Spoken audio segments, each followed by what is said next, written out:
I'm Mckinnon and I'm a careers educator in the Careers Service at the University of Adelaide, and I'm hosting a masterclass on resumes. So I absolutely love my job.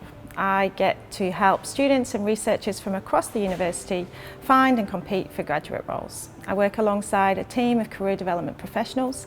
We assist thousands of candidates every year with their job applications, and resumes are a very important part of this process. So, we all know people who are absolute naturals at interviews. They get in front of the employer and they can articulate their value beautifully.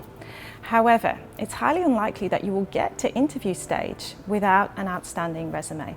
So we need to lovingly craft every single word of that resume. What we find in the Careers Service is that candidates tend to undersell themselves rather than oversell themselves. So let's talk about the key elements of a successful resume. Firstly, research, research, research, tailor, tailor, tailor.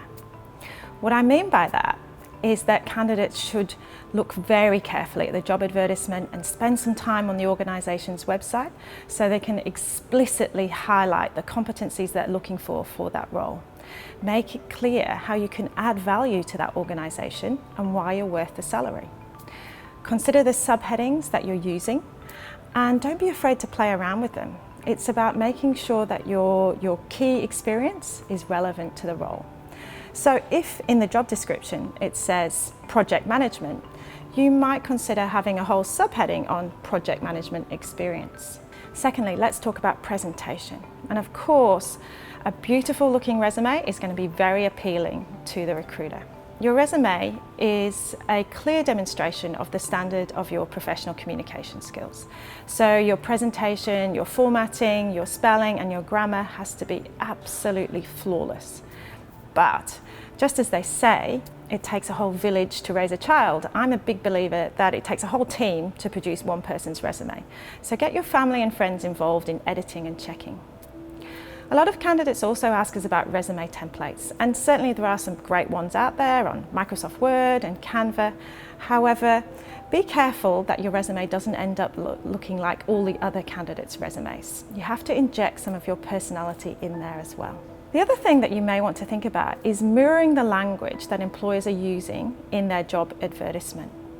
So what I mean by that is looking very carefully at the terminology that is used in the job advertisement and speak the same language. So if the employer is using words like business intelligence, data visualization, program evaluation, try and use those same words in your resume. The other thing to think about is also using strong action verbs in your resume. So words like delivered, coordinated, initiated, managed can sound very appealing to employers.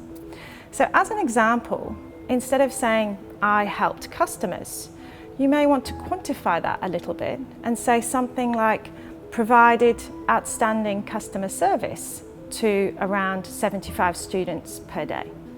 And finally, try to avoid writing a list of generic soft skills, a list that might include things like outstanding communication skills, outstanding problem-solving skills, well-developed teamwork skills. This doesn't mean an awful lot to the employer because anyone in Australia could write those skills, and it doesn't allow you to differentiate yourself. Employers much prefer to see those skills in the context of previous work experience or community involvement such as volunteering. In the employer's mind, past performance is a really good indicator of future performance. So if you've done something well in the past, you'll be able to do it well again in the future. In this unusually tight job market, every aspect of your branding has to be exceptional. So an outstanding cover letter, an outstanding resume and LinkedIn profile is essential. No matter what stage of your career you're at, we hope that you found these tips useful.